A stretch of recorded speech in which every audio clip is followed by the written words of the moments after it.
Hi കൂട്ടുകാർ, അസ്സലാമു അലൈക്കും വറഹ്മത്തുള്ളാ.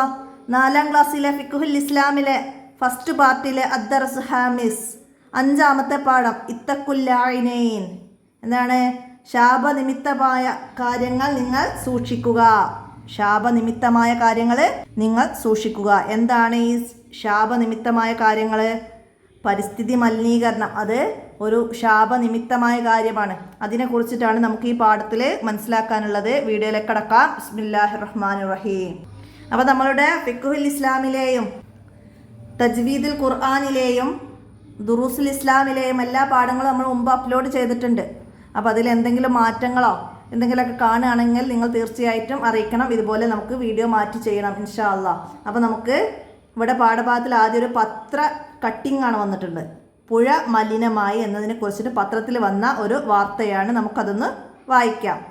തിരുവനന്തപുരം സംസ്ഥാനത്ത് നദികളും മറ്റു ജലാശയങ്ങളും മലിനീകരിക്കപ്പെട്ടതായി സർവേയിൽ കണ്ടെത്തി. മലം, മൂത്രം, അറവുമാടുകളുടെ അവശിഷ്ടങ്ങൾ, പ്ലാസ്റ്റിക് മാലിന്യങ്ങൾ തുടങ്ങിയവ വ്യാപകമായി പുഴയിൽ നിക്ഷേപിക്കുന്നുണ്ട്. ഇതിനു പുറമെ റോഡുകളിൽ നിന്നുള്ള അവശിഷ്ടങ്ങളും ഫാക്ടറി മാലിന്യങ്ങളും പുഴകളിലേക്കും തോടുകളിലേക്കും ഒഴുക്കിവിടുന്നതും വ്യാപകമായിട്ടുണ്ട്. ഇതിനെതിരെ കർശനമായ നടപടി സ്വീകരിക്കണമെന്ന് പരിസ്ഥിതി സംരക്ഷണ പ്രവർത്തകർ ആവശ്യപ്പെട്ടു. ഇത്തരം കാര്യങ്ങൾ ചെയ്യുന്ന സാമൂഹ്യ വിരുദ്ധരെ മാതൃകാപരമായി ശിക്ഷിക്കണമെന്നും അവർ സർക്കാരിനോട് അഭ്യർത്ഥിച്ചു. അപ്പോൾ ഒരു പത്രത്തിൽ വന്ന വാർത്തയാണ്. പരിസ്ഥിതി സംരക്ഷക പ്രവർത്തകർ എന്താണ് നമ്മുടെ പുഴകളും തോടുകളൊക്കെ മലിനപ്പെടുത്തുന്നതിനെ കുറിച്ചിട്ടും അതിവർക്കെതിരെ നടപടി സ്വീകരിക്കണമെന്ന് സർക്കാരിനോട് അഭ്യർത്ഥിച്ചതിനെ കുറിച്ചിട്ട് വന്ന ഒരു പത്ര കട്ടിങ്ങാണ്. അപ്പോൾ നമുക്ക് ഈ പാഠത്തിൽ പരിസ്ഥിതി സംരക്ഷണത്തെ കുറിച്ചിട്ടാണ് മനസ്സിലാക്കാനുള്ളത്. നമുക്ക് ബാക്കി വായിക്കാം. നമുക്ക് കുടിക്കാനും കുളിക്കാനുമുള്ള വെള്ളം നമ്മൾ തന്നെ നശിപ്പിക്കരുത്. നമുക്ക് കുടിക്കാനും കുളിക്കാനുമുള്ള വെള്ളം നമ്മൾ തന്നെ നശിപ്പിക്കരുത്. പത്രം വായിച്ച് ഉസ്താദ് ഓർമ്മിപ്പിച്ചു. ഈ പത്രത്തിലെ ഈ പോസ്റ്റർ വായിച്ചതിന് ശേഷം ഉസ്താദ് കുട്ടികളോട് ഓർമ്മിപ്പിച്ചതാണ്. നമുക്ക് കുടിക്കാനും കുളിക്കാനുമുള്ള വെള്ളം നമ്മൾ തന്നെ നശിപ്പിക്കരുത്. നബി സല്ലല്ലാഹു അലൈഹി വസല്ലമ പറഞ്ഞു, ഇത്തഖൂ ലഅനൈൻ, ശാപനിമിത്തമായ 2 കാര്യങ്ങൾ നിങ്ങൾ സൂക്ഷിക്കണം. നബി സല്ലല്ലാഹു അലൈഹി വസല്ലമ പറഞ്ഞു ഇത്തഖൂ ലഅനൈൻ. എന്താണ് നബി സല്ലല്ലാഹു അലൈഹി വസല്ലമ പറഞ്ഞത്?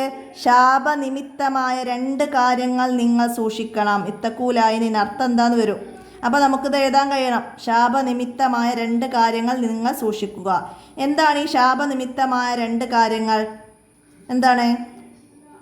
സഹാബികൾ ചോദിച്ചു. നബി സല്ലല്ലാഹു അലൈഹി വസല്ലം അത് പറഞ്ഞപ്പോൾ സഹാബികൾ ചോദിച്ചു, എന്താണ് ആ കാര്യങ്ങൾ? ജനങ്ങൾ സഞ്ചരിക്കുന്ന വഴിയിലും വിസർജിക്കുന്ന തണലിലും വിസർജിക്കൽ. ശാപനിമിത്തമായ 2 കാര്യമാണ് എന്ത്? ജനങ്ങൾ സഞ്ചരിക്കുന്ന വഴിയിലും വിസർജിക്കുന്ന തണലിലും വിസർജിക്കൽ. നമുക്കിത് അടയാളപ്പെടുത്താം. ജനങ്ങൾ സഞ്ചരിക്കുന്ന വഴിയിലും വിശ്രമിക്കുന്ന തണലിലും വിസർജിക്കൽ 2 കാര്യങ്ങളാണ് അല്ലേ? ആ 2 എന്താണ്? ശാപനിമിത്തമായ കാര്യങ്ങളാണ്. ശൗചം ചെയ്തതിന് ശേഷം ടോയ്ലറ്റ് വൃത്തിയാക്കണം. ശൗചം ചെയ്യാറുണ്ട്, നമ്മൾ പഠിച്ചിട്ടുണ്ട് അല്ലേ? എന്താണ്? മലമൂത്ര വിസർജനം ചെയ്ത് കഴുകുന്നതിനാണ് ശൗചം ചെയ്യുന്നത് പറഞ്ഞത്. അപ്പോൾ അത് ചെയ്തതിന് ശേഷം ടോയ്ലറ്റ് വൃത്തിയാക്കണം. ഇരുന്നു കൊണ്ട് വിസർജനം നടത്തണം. നിശബ്ദത പാലിക്കണം.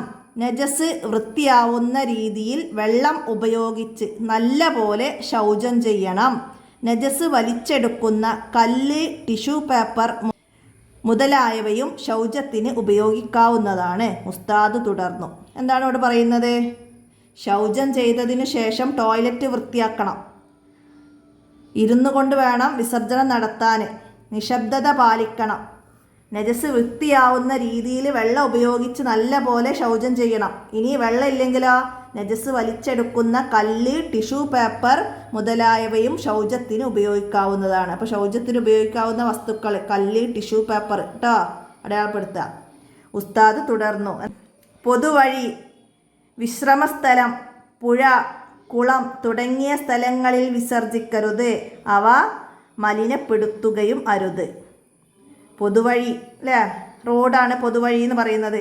പിന്നെ വിശ്രമസ്ഥലം, നമ്മൾ വിശ്രമിക്കുന്ന തണലിടങ്ങളൊക്കെ ഉണ്ടാവും അല്ലേ?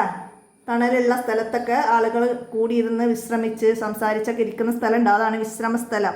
ഇനി പുഴ, കുളം അല്ലേ? ഈ സ്ഥലങ്ങളിലൊന്നും എന്താണ് വിസർജിക്കരുത്, അവ മലിനപ്പെടുത്തുകയും അരുത്. അതുപോലെ തെങ്ങ്, മാവ് തുടങ്ങി ഫലവൃക്ഷങ്ങളുടെ ചുവട്ടിൽ, അങ്ങനെയുള്ള മരങ്ങൾ, തെങ്ങ്, മാവ്, പ്ലാവ് പോലുള്ള മരങ്ങൾ, അതാണ് ഫലവൃക്ഷങ്ങളുടെ ചുവട്ടിൽ, അങ്ങനെ ഉള്ള മരങ്ങളുടെ ചുവട്ടിലും പിന്നെ ഭക്ഷണ സാധനങ്ങളിലും ഖബറിൻ്റെ മുകളിലും പരിസരത്തും ഖബറിൻ്റെ പരിസരത്തും ഇഴജന്തുക്കളുടെ മാളത്തിലും കിബിലക്ക് മുന്നിട്ടും പിന്നിട്ടും വിസർജനം പാടില്ല. എവിടെയൊക്കെയാണ് വിസർജനം പാടില്ലാത്തത്? തെങ്ങ്, മാവ് തുടങ്ങിയ ഫലവൃക്ഷങ്ങളുടെ ചുവട്ടിൽ, ഭക്ഷണ സാധനങ്ങളിൽ, ഖബറിൻ്റെ മുകളിൽ, പരിസരത്ത്, ഇഴജന്തുക്കളുടെ മാളങ്ങളിൽ. ഇവിടെ നിന്നും കിബിലക്ക് മുന്നിട്ടും പിന്നിട്ടും, കിബിലയിലേക്ക് തിരിഞ്ഞും പാടില്ല, കിബിലയിലേക്ക് പിന്തിരിഞ്ഞും വിസർജനം പാടില്ല. അന്നല്ലാഫത്തു മിനൽ ഈമാൻ, അന്നല്ലാഫത്തു മിനൽ ഈമാൻ, വൃത്തി ഈമാനിൽ പെട്ടതാണ്, വൃത്തി ഈമാനിൽ പെട്ടതാണ്. അപ്പം ഇത്രയാണ് പാഠഭാഗത്തിൽ മനസ്സിലാക്കാനുള്ളത്. പാഠഭാഗം നന്നായി മനസ്സിലാക്കുക. ഇത്തക്കൂലായിനേൻ, ശാപനിമിത്തമായ 2 കാര്യങ്ങൾ ഏതാ? അതാണ് ഇമ്പോർട്ടൻ്റ് ആയിട്ട് മനസ്സിലാക്കേണ്ടത്. പിന്നെ വിസർജനം പാടില്ലാത്ത സ്ഥലങ്ങൾ, നമ്മൾ മലിനപ്പെടുത്തരുത് ഏതെല്ലാം സ്ഥലങ്ങൾ, പിന്നെ ശൗചം ചെയ്യാൻ വെള്ളമില്ലെങ്കിൽ ഉപയോഗിക്കാവുന്ന വസ്തുക്കൾ, ശൗചം ചെയ്യേണ്ടത് എങ്ങനെ, അതൊക്കെ ഇതിൽ നിന്ന് മനസ്സിലാക്കുക. ഇനി നമുക്ക് ഇതിൻ്റെ തദ്രിബാത്ത് നോക്കാം. ഒന്നാമത്തെ ചോദ്യം വരുന്നത് എന്താണ്? ശാപനിമിത്തമായ കാര്യങ്ങൾ ഏതെല്ലാമാണ് ശാപനിമിത്തമായ കാര്യങ്ങൾ ഏതൊക്കെയാണ്? ഇത്തക്കൂലായിനൈൻ ഏതാണ്? നമ്മളിവിടെ അടയാളപ്പെടുത്തിയിട്ടുണ്ട്. ജനങ്ങൾ സഞ്ചരിക്കുന്ന വഴിയിലും വിശ്രമിക്കുന്ന തണലിലും വിസർജിക്കൽ, ഇതാണ് ശാപനിമിത്തമായ കാര്യങ്ങൾ. നമുക്കത് ഇവിടെയൊക്കെ എഴുതാം. രണ്ടാമത്തെ ചോദ്യം, വിസർജനം പാടില്ലാത്ത സ്ഥലങ്ങൾ ഏതെല്ലാം? വിസർജനം പാടില്ലാത്ത സ്ഥലങ്ങൾ ഏതൊക്കെയാണ്? നമുക്ക് ഇവിടുന്ന് തൊട്ടിട്ട് എഴുതാം. പൊതുവഴി, വിശ്രമസ്ഥലം, പുഴ, കുളം തുടങ്ങിയ സ്ഥലങ്ങളിൽ വിസർജിക്കരുത്. അതുപോലെ തന്നെ തെങ്ങ്, മാവ് തുടങ്ങിയ ഫലവൃക്ഷങ്ങളുടെ ചുവട്ടിലും ഭക്ഷണ സാധനങ്ങളിലും ഖബറിൻ്റെ മുകളിലും പരിസരത്തും ഇഴജന്തുക്കളുടെ മാളങ്ങളിലും കിബിലക്ക് മുന്നിട്ടും പിന്നിട്ടും വിസർജനം പാടില്ല. അപ്പം ഇത്രയും കാര്യങ്ങളുണ്ട്. അപ്പം നമുക്ക് കുറച്ച് കാര്യങ്ങൾ ഇവിടെ എടുത്ത് എഴുതാം, ബാക്കിയും മനസ്സിലാക്കി പഠിക്കുക. നമുക്ക് അതിൽ നിന്ന് ഏതെങ്കിലും ഓപ്ഷനിലൊക്കെ വന്നാൽ വിസർജനം പാടില്ലാത്ത സ്ഥലങ്ങളാണെന്ന് പറഞ്ഞതിൽ ഏതെങ്കിലും ഭക്ഷണ സാധനങ്ങളൊക്കെ വന്നാൽ നമുക്ക് മനസ്സിലാക്കാൻ കഴിയണം. അടുത്ത മൂന്നാമത്തത് എന്താണ്? ശൗചം ചെയ്യുമ്പോൾ എന്തെല്ലാം ശ്രദ്ധിക്കണം? നമുക്കിവിടെ അടയാളപ്പെടുത്താം. എന്താണ്? നജസ് വൃത്തിയാവുന്ന രീതിയിൽ വെള്ളം ഉപയോഗിച്ച് നല്ല പോലെ ശൗചം ചെയ്യണം. നജസ് വൃത്തിയാവുന്ന രീതിയിൽ വെള്ളം ഉപയോഗിച്ച് നല്ല പോലെ ശൗചം ചെയ്യണം. അപ്പോൾ അതോടെ ശൗചം ചെയ്യുമ്പോൾ ശ്രദ്ധിക്കേണ്ട കാര്യങ്ങളാണ്. അപ്പോൾ വിസർജന സമയത്ത് ശ്രദ്ധിക്കേണ്ട കാര്യം ചോദിച്ചിട്ടാണ് ഇവിടുന്ന് നമുക്ക് മനസ്സിലാക്കണം. എന്താണ്? ശൗചം ചെയ്തതിന് ശേഷം ടോയ്ലറ്റ് വൃത്തിയാക്കണം, ഇരുന്നു കൊണ്ട് വേണം വിസർജനം നടത്താൻ, നിശബ്ദത പാലിക്കണം. ഇതൊക്കെ നമ്മൾ എന്താണ് വിസർജനം ചെയ്യുമ്പോൾ ശ്രദ്ധിക്കേണ്ട കാര്യങ്ങളാണ്. ഇപ്പം നമുക്ക് ഇത് അവിടേക്ക് എഴുതാം. നാലാമത്തെ ചോദ്യം എന്താണ്? വെള്ളത്തിനു പകരമായി ശൗചം ചെയ്യാൻ ഉപയോഗിക്കാവുന്ന വസ്തുക്കൾ ഏതൊക്കെയാണ്? നജസ് വലിച്ചെടുക്കുന്ന കല്ല്, ടിഷ്യൂ പേപ്പർ മുതലായവ ശൗചത്തിന് ഉപയോഗിക്കാവുന്നതാണ്. അപ്പം അതിന് നമുക്കവിടെ വസ്തുക്കൾ ഏതെല്ലാം എന്നാണ് ചോദിച്ചത്. അപ്പം നമുക്ക് കല്ല്, ടിഷ്യൂ പേപ്പർ, ഇത് നമുക്ക് അവിടെയൊക്കെ എഴുതാം. കല്ല്, ടിഷ്യൂ പേപ്പർ. നെക്സ്റ്റ് അടുത്തത് എന്താണ്? പരിസ്ഥിതി സംരക്ഷണത്തിന് സഹായകമായ 4 കാര്യങ്ങൾ എഴുതാനാണ്. അപ്പോൾ നമുക്കിവിടെ പരിസ്ഥിതി സംരക്ഷണത്തിന് സഹായകമായ 4 കാര്യങ്ങളാണ്. 4 കാര്യങ്ങൾ എഴുതി കൊടുക്കുക. എന്തൊക്കെ എഴുതി കൊടുക്കാം നമുക്ക്? മരങ്ങൾ നട്ടുപിടിപ്പിക്കുക, അത് എഴുതാം. അത് പരിസ്ഥിതി സംരക്ഷണത്തിൻ്റെ ഭാഗമാണ്, മരങ്ങൾ നട്ടുപിടിപ്പിക്കൽ. രണ്ടാമത്തതോ, കീടനാശിനികൾ ഒഴിവാക്കുക. രാസവസ്തുക്കളും കീടനാശിനികളൊക്കെ ഉപയോഗിക്കുന്നത്, നമ്മൾ പുല്ല് കരിക്കാനും പിന്നെ ചെടികൾക്കൊക്കെ എന്താണ് രാസവസ്തുക്കളൊക്കെ ഉപയോഗിക്കില്ല, അതൊക്കെ ഒഴിവാക്കുക. അപ്പം നമുക്കത് കീടനാശിനികൾ ഒഴിവാക്കുക, അത് എഴുതാം. ഇനി മൂന്നാമത്തതാ, ജലാശയങ്ങൾ ജലാശയങ്ങൾ ശുചിയായി സൂക്ഷിക്കുക. ജലാശയങ്ങൾ ശുചിയായി സൂക്ഷിക്കുക. മൂന്നാമത്തത്. നാലാമത്തതാ പ്ലാസ്റ്റിക്കിൻ്റെ ഉപയോഗം ഒഴിവാക്കുക. പ്ലാസ്റ്റിക്കിൻ്റെ ഉപയോഗം ഒഴിവാക്കുക. ഇങ്ങനെ 4 കാര്യങ്ങൾ നമുക്കവിടെ എഴുതി കൊടുക്കാം. അടുത്തത് നുബയ്യിനു സിയാക്ക്. സന്ദർഭം എഴുതാൻ ആരോട് പറഞ്ഞു എന്നതാണ്. ഏതാണ് ആ കാര്യങ്ങൾ? ഇത് ആരോട് ചോദിച്ചതാണ്? നബി സല്ലല്ലാഹു അലൈഹി വസല്ലമ പറഞ്ഞു, ഇത്തഖൂലാഇനൈൻ, ശാപനിമിത്തമായ 2 കാര്യങ്ങൾ നിങ്ങൾ സൂക്ഷിക്കണമെന്ന്. അപ്പോൾ സഹാബികൾ ചോദിച്ചതാണ് ഏതാണ് ആ കാര്യം. അപ്പോൾ അത് ഇവിടം വരെ അവിടേക്ക് മനസ്സിലാക്കിയിട്ട് എഴുതുക. അടുത്തത് എന്താണ്? പരിസ്ഥിതി പ്രവർത്തകർ ആവശ്യപ്പെട്ടു. എന്താണ് പരിസ്ഥിതി പ്രവർത്തകർ ആവശ്യപ്പെട്ടത്? ഇവിടെ നമ്മൾ വായിച്ചിട്ടുണ്ട്. എന്താണ്? സംസ്ഥാനത്ത് നദികളും മറ്റു ജലാശയങ്ങളും മലിനീകരിക്കപ്പെട്ടതായി സർവേയിൽ കണ്ടെത്തിയിട്ടുണ്ട്. അതുവരെ എഴുതുക. എന്നിട്ടോ പിന്നെ ഇവിടുന്ന് എഴുതുക, ഇതിനെതിരെ കർശനമായ നടപടി സ്വീകരിക്കണമെന്ന് പരിസ്ഥിതി സംരക്ഷണ പ്രവർത്തകർ ആവശ്യപ്പെട്ടു. അപ്പോൾ ഈ രണ്ട് കാര്യങ്ങളാണ് അവിടേക്ക് നമുക്ക് എഴുതേണ്ടത്. അടുത്തെന്താണ് വർക്ക്? തഹസീസാണ് അല്ലേ. നിങ്ങളുടെ നാട്ടിൽ നടക്കുന്ന പരിസര മലിനീകരണത്തെക്കുറിച്ച് റിപ്പോർട്ട് തയ്യാറാക്കി നടപടി സ്വീകരിക്കാൻ ആവശ്യപ്പെട്ടുകൊണ്ട് ഗ്രാമപഞ്ചായത്ത് പ്രസിഡന്റിന് ഒരു കത്ത് എഴുതാനാണ്. അപ്പോൾ നമ്മൾ കത്ത് എഴുതുമ്പോൾ എന്താണ്? ഇവിടെ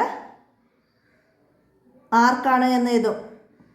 പ്രസിഡന്റിന്, ഗ്രാമപഞ്ചായത്ത് പ്രസിഡന്റിന് എന്ന് എഴുതുക ആദ്യം. എന്നിട്ട് ഇവിടെ സ്ഥലവും ഡേറ്റും എഴുതുക. എന്നിട്ട് എന്ത് എഴുതാം നമുക്ക്? നമ്മുടെ പഞ്ചായത്തിലെ പുഴകളും മറ്റു ജലാശയങ്ങളും അതുപോലെ തന്നെ വിശ്രമ സ്ഥലങ്ങളും പൊതുവഴികളും അറവു മാലിന്യങ്ങളുടെ അവശിഷ്ടങ്ങളും പ്ലാസ്റ്റിക് മാലിന്യങ്ങൾ കൊണ്ടും മലിനീകരിക്കപ്പെട്ടതായി കണ്ടെത്താൻ കഴിഞ്ഞിട്ടുണ്ട്. ഇതിനെതിരെ കർശന നടപടിയെടുക്കണമെന്ന് വിനീതമായി അഭ്യർത്ഥിക്കുന്നു. ഇത്രയും ഉൾപ്പെടുത്തിയിട്ട് നമുക്കൊരു ചെറിയൊരു കത്തായിട്ട് നമുക്ക് ഇവിടെ എഴുതാം. അടുത്ത വർക്ക് എന്താണ്? മദ്രസയും പരിസരവും വൃത്തിയാക്കുക എന്നതിനെ കുറിച്ചിട്ടാണ്. നമ്മുടെ മദ്രസയും പരിസരവും വൃത്തിയാക്കുന്നതിനെ കുറിച്ചിട്ട് നമുക്കിവിടെ ഒരു ഖണ്ഡിക എഴുതണം. എന്താണ്? ഞങ്ങളെല്ലാവരും മദ്രസയും പരിസരവും വൃത്തിയായി സൂക്ഷിക്കാറുണ്ട്. ക്ലാസ് റൂമുകൾ ദിവസവും അടിച്ചുവാരി വൃത്തിയാക്കാറുണ്ട്.